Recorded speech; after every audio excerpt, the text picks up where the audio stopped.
São temas para a conversa com Pedro Lino e Henrique Neto, nossos convidados esta noite, a quem desde já agradeço a presença. Vamos começar por esta questão da sobretaxa, que tem vindo a ser arrastada ao longo da semana, com o Ministro a dizer que se mantém até 2013, que é o que está incluído no orçamento. O FMI diz que perdura para 2014 e hoje o Ministro voltou a dizer é só até 2013. Só, e disse o só, se não encontrarmos onde cortar na despesa. Pois, o Ministro e o Governo têm dado, digamos, as más notícias a conta-gotas e, portanto, não surpreende que ele não disse verdadeiramente que a sobretaxa não existiria em 2014. Ele diz que está decidido para 2013 e que não está nada decidido para 2014. E depois avaliar-se-á. Mas o que é mais surpreendente, do meu ponto de vista, é de que o próprio MFI também não se entende muito bem. Não é? Por um lado, a direção do fundo fez há dias, uma semana, ou que foi, declarações de que, enfim, muito generalistas, mas que a política da austeridade teria que ser revista, etc., porque não estava a resultar. E agora o MFI, no seu relatório, diz que Portugal tem que continuar a austeridade e a assumir novas medidas, não se sabe bem quais. Portanto, fala-se a várias vozes. Não é? Por outro lado, o Governo não se entende consigo próprio também, visto que esta semana, mais do que uma vez, anunciou medidas que depois recuou. Uma catadupla de anúncios, recuos. De anúncios e recuos, que não se percebe qual é a vantagem, como se não bastassem as más medidas reais para assustar as pessoas, não é? Há as medidas que não são reais ou que não são para assumir e que são anunciadas em qualquer dos casos. Se a ideia é, digamos, causar mais suicídios e coisas do género, não é uma grande ideia, verdadeiramente. O governo devia, porque isto desacredita qualquer governo, e neste caso desacredita este, porque deveria haver um mínimo de coordenação, coisas tão sérias como as medidas que foram anunciadas e recuadas esta semana, como o corte nos subsídios de desemprego, quer o corte no quantitativo, quer o corte no tempo de duração do subsídio, etc., e depois serem desmentidos, não se percebe. E também outra questão, esta medida que ouvimos aqui, a possibilidade do aumento, a queda do IRC para as empresas, para novos investimentos, que também o FMI já veio dizer que não conhece a medida. Até uma medida poderia ser pensar no crescimento. Pois é, que são medidas. Essa, por exemplo, poderia ser, ou poderá ser, uma medida relevante, não é? Porque é para novas empresas, novos investimentos, porque um dos problemas é a falta de investimento e, portanto, mas depois principalmente investimento estrangeiro, talvez facilitasse, mas dá a sensação que o Governo faz estas decisões ou pré-decisões sobre o joelho, não pensou, porque uma medida dessas a ser pensada e a ser executada deve ter uma certa preparação, nomeadamente junto dos agentes económicos, uma certa dinamização, quer no mercado interno, quer através do ICEP nos mercados externos. E não, aparece assim como uma coisa desgarrada, sem saber se é, se não é, se vai ser verdade. O MFI veio dizer que não sabe nada. Bom, uma sucessão de medidas, Pedro. Também como é que olha estes últimos eventos, quer a questão da sobretaxa, quer este avulso anúncio e recuo de medidas? O quinto relatório tem algumas frases interessantes. Por exemplo, fala em desvios grandes e persistentes. Fala em emagrecer a administração pública e cortes nas parcerias público-privadas. Fala em resistência social e política. Eu acho que há aqui um endurecimento do discurso do próprio relatório. Porque quando se fala em emagrecer a administração pública, na realidade o que se está a dizer é faça o que a Irlanda fez, que foi despedir 100 mil funcionários públicos. Qual é o grande problema? O problema é que em Portugal, neste momento, quando se fala em despedir, é um drama. é um drama. E nós sabemos que pode haver serviço na administração pública que faltem funcionários, mas há um quadro de sedentários. Não há um quadro de sedentários em determinadas áreas, há de excesso de consultadorias, há sobrefaturação de muitos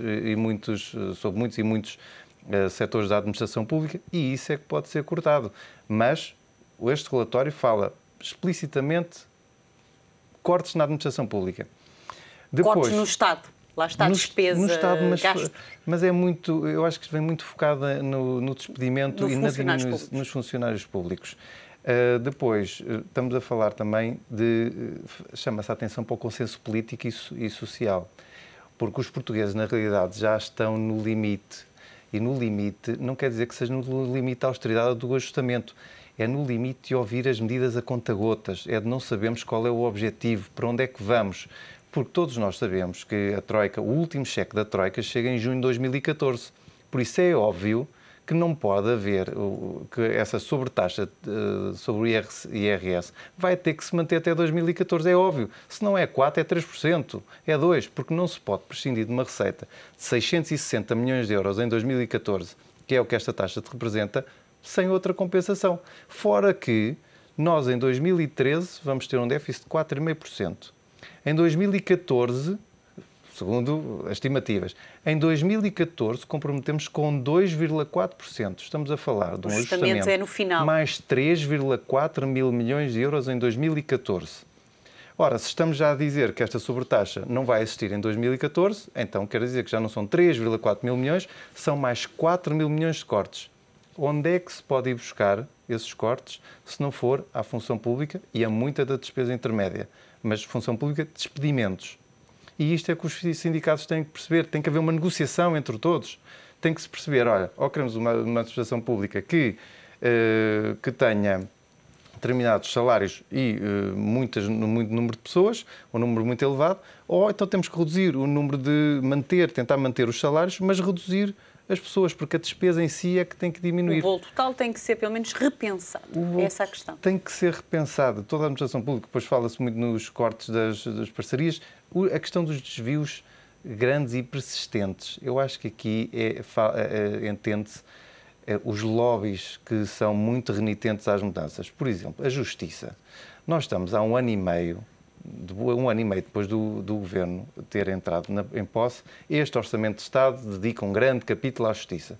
Está bem, mas é para 2013. Quando as medidas forem implementadas, já decorreram 2 anos e meio. E esperemos que as sejam todas implementadas. Mais outro desvio grande e persistente que não é enfrentado. Reforma da administração local. Porquê? Porque em 2013 vamos ter eleições regionais. Ou locais. Mas quer dizer, autárquicas, exatamente.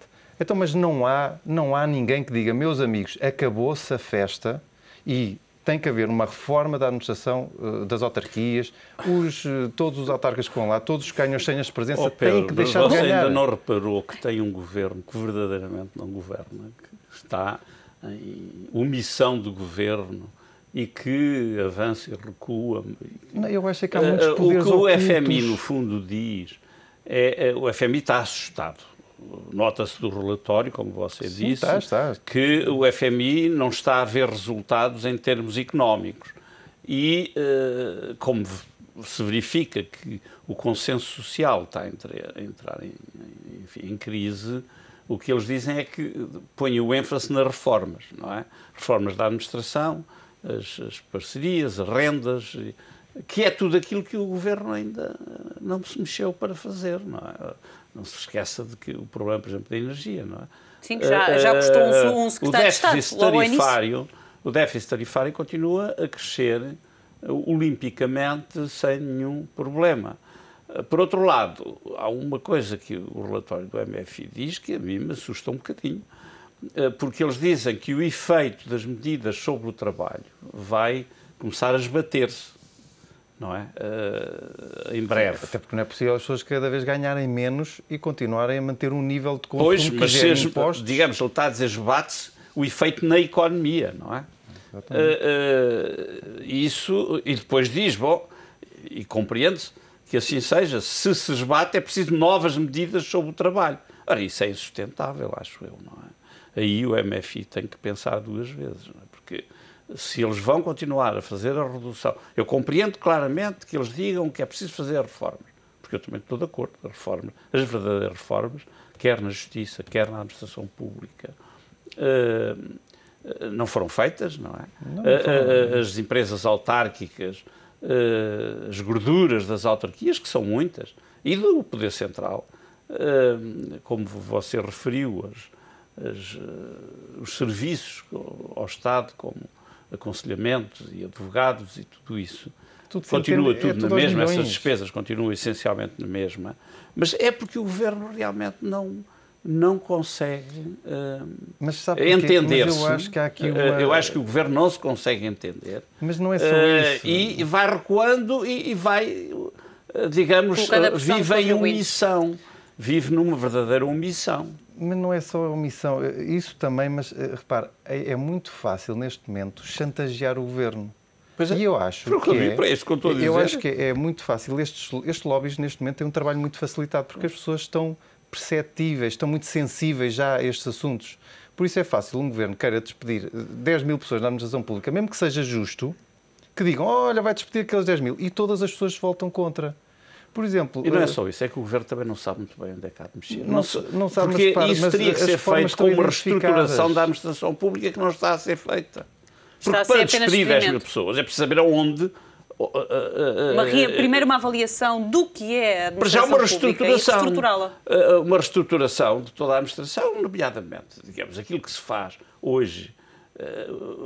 A administração pública está longe de esgotarem o recurso a meios informáticos como substituto de mão de obra. Você vai a qualquer autarquia, vai a qualquer departamento e ainda vê as pessoas irem aos processos, têm pilhas de processos, muita burocracia, pilhas de papéis, de burocracia e, portanto, hoje nas empresas é assim, nas empresas, para se melhorar a produtividade, informatiza-se, arranjam-se métodos automáticos, eliminam-se serviços, eliminam-se os processos em papel, em coisas que o Estado não está a conseguir fazer. Agilizam-se. Mas já está, não está porquê? Não está porque o sistema mina tudo. Por exemplo, vamos lá à Justiça. A tua Justiça não é minada por uma série de atrasos processuais que as próprias leis permitem. Eu, se quiser, não posso correr para o Tribunal A, para o Tribunal B, depois é da Relação, depois é do Supremo. Depois... Isto é uma vergonha. Gasta-se dinheiro. Qualquer empresário que queira investir cá em Portugal, mesmo com uma taxa de IRC de 10%, ele deve pensar bem, vamos lá ver como é que a Justiça funciona em Portugal. Quantos anos é que eu demoro na Justiça a tentar defender-me? São anos. Não há taxa de IRC, nem com 0%, que traga os empresários para cá se eles não virem que existe uma justiça amigável ou no sentido de ser rápida, essencialmente rápida. Se não houver burocracia, se houver facilidade ao investimento, o país tem que se tornar amigável, atrair, não é só através de taxas. Porque o que é que me interessa ter uma taxa zero se eu, para conseguir ter um papel, uma autorização, tenho que ir à autarquia A, depois tenho que ir à autarquia B, depois preciso ao Ministério A, B, C, ou da Ambiente, ou da Justiça, ou da Economia. Isso não interessa. Pois eles andam a anunciar há muito tempo uma nova lei para as autorizações. Para agilizar alguns processos. Para agilizar processos. Mas já falaram nisso N vezes. Mas e a lei continua não sei onde. Uma prateleira qualquer no meio destas burocracias. Mas olhando efetivamente para esta taxa de IRC, se avançar esta descida para 10%, que torna Portugal com a taxa mais baixa da União Europeia, poderia ser atrativo para trazer investimento ou não basta isso? Já vimos que a Justiça é logo o entrave, mas... Muito sinceramente, eu acho que não é só uma taxa baixa de IRC e acho que já vem tarde demais. Porque se nós olharmos para o caso da Irlanda, de onde é que vem o sucesso deles? Hoje estabilidade, sobretudo. Sim, estabilidade e visibilidade que dão aos empresários, mas também eles mantiveram e lutaram por uma taxa de IRC de 12,5%. Ora, eles hoje começou-se a falar que estão a negociar a saída do FMI do país deles. Mas isso porquê? Porque conseguiram que as empresas se mantivessem lá e fixassem para os trabalhos. Ora, quem é que agora vem para Portugal? Mas onde é que está? Isto ainda é uma balbúrdia, as coisas não estão devidamente organizadas. Como digo, para mim o principal pilar de uma sociedade é a justiça. Eu não posso ter uma sentença, uma ação de execução que demora anos a ser executada. Não posso ter um solicitador de execução que demora meses ou anos. Então Portugal, que estava ali naquele meio entre o mais parecido com o caso de sucesso da Irlanda ou o caso de insucesso da Grécia, estamos cada vez mais próximos do... Não, esta semana... Estamos muito longe da Irlanda, sobre isso não há dúvida. Esta semana, infelizmente... Sempre estivemos, aliás, nos últimos 20 anos. Mas esta semana, infelizmente, com as taxas de juros novamente a subirem, ficámos outra vez mais longe da Irlanda. Porque as taxas há 2 anos que estavam, já chegaram a estar inclusivamente abaixo de 4%, a 3,90 e pouco. Neste momento, hoje fecharam a 5,10%. Subiram outra vez. Por causa desta instabilidade toda que se vive, porquê? É a instabilidade porque não há uma visibilidade, os investidores começam a ficar desconfiados outra vez em Portugal. E a questão da confiança é algo que tem que ser conquistada pouco a pouco. E para destruir uma confiança de um investidor é muito fácil. E é isso que eu acho que não há consciência. Todas estas medidas que são anunciadas, retiradas, e se calhar são novas formas de negociação que nós não estamos habituados e não entendemos. Mas na praça pública o problema é que é como dizia, praça pública, mesmo os próprios contribuintes devem ter ficado assustados ao saber que iam ficar sem subsídio de desemprego, ou um corte, ou menos, e também os investidores ainda mais. Mas lá está. Aqui voltamos outra vez à questão da chantagem. Pelo que eu entendi, foi entregue um memorando da parte da manhã aos sindicatos para negociarem. Houve um sindicato que veio cá para fora para a comunicação social e bufou-se. Pelo amor de Deus, nós estamos a falar de coisas determinantes para o país, de serem determinados entre governos, sindicatos e entidades patronais. Não se pode andar a passar documentos cá para fora. Ou as pessoas são sérias que estão na concertação social ou não são, e se não são, tem que se identificar quem são. Sim, e tem que ir para o olho da rua. Seja patronado, seja sindicalistas, quem for. A concertação social tinha que levar para a concertação social as propostas, mas propostas que o Governo iria para a frente em qualquer circunstância. Mas sabe, podia-se, em vez de 4%, 3%. Não é a primeira vez que a concertação social não recuar com as medidas. Devia-se manter e dizendo que vão ser ajustadas. Era essa, poderia ser a melhor. Não, das duas uma. O Governo, sei lá, o problema da redução... Eu não estou de acordo com isso, mas estou a dar como exemplo. Do recuar ou não recuar é o que está em causa. A redução do tempo e a redução de 10% ou de 6% depois ficou para 6%. Nos subsídios. Nos subsídios de desemprego. Bom, era 6%. Chegava, e das duas uma, ou chegava a acordo com o GT, que era unicamente com o GT, com 5%, 4%. Mas eles distribuíram os papéis a todos. E então, se a senhora tinha chegado a acordo, ou não chegava a acordo e era 6%. E acabou, quer dizer, porque o Governo não pode ir, por as razões que você disse, não pode ir para a concertação social com uma proposta de cortar 6% e sair de lá a dizer, bom, para repensarmos melhor, temos que ir buscar o dinheiro no outro lado e desistimos da medida. Mas isso aconteceu porque houve uma fuga de informação. A comunicação social soube primeiro. Mas o Governo deveria manter dizendo que estava a ser negociado. É uma questão que existe constantemente. A fuga de informação é um dado. É constantemente. Toda a gente sabe que há fuga de informação. Temos que acabar com a fuga de informação em Portugal. Mas repare, é na justiça, é nos projetos, é qualquer lei que está para ser anunciada, é no orçamento. O Governo não sabe que vai haver fuga de informação, então não sabe nada. E, portanto, quando vai para a concertação social, já vai com decisões mínimas que o Governo vai aplicar. Que é para não dar a ideia que chega lá e tu recua. E não podemos esquecer que já houve negociações difíceis, até o que serviu, o acordo de concertação social, que serviu de bandeira perante as entidades internacionais. Vamos lá ver, nós somos os três, estamos a negociar um acordo. Eu entrego um documento aos dois para negociarmos. E, de repente, o engenheiro Henrique Neto vai lá fora e diz, olha, tome lá este documento. Aquilo começa a saber na comunicação social e eu perdi a minha força negocial. Perdi completamente o meu poder negocial. Como é que você quer que os sindicatos não façam? E por isso é que eu lhe digo, o Governo também está a ser, em certa parte, minado. Porque chega-se à mesa, chegamos todos à mesa... Eu acho que o Governo se deixa minar. Quer dizer, ou se calhar, lá está, falta técnica negocial. Mas que há a fuga de informação que prejudica as negociações como é que as coisas e prejudica a estabilidade do país, isto prejudica a nossa imagem completamente. Não há investidor que aguente. Repare. Quando o Governo chegou ao poder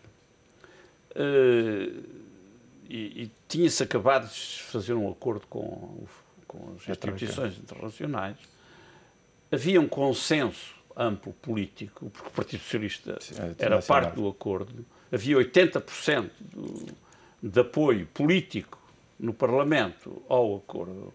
O Governo mostrava-se absolutamente determinada em cumprir o acordo.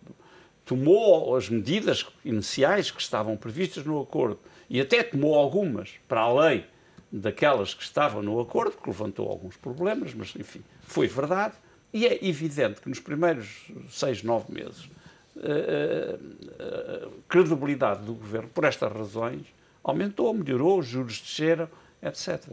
É evidente que com esta quinta avaliação que foi muito mais complicada, o governo já, reformas, por exemplo, quer das rendas, das parcerias público-privadas, a reforma autárquica, sim, acabar com as freguesias, com os concelhos, acabar com as empresas autárquicas, reduzir as fundações que eram supostas desaparecerem, etc.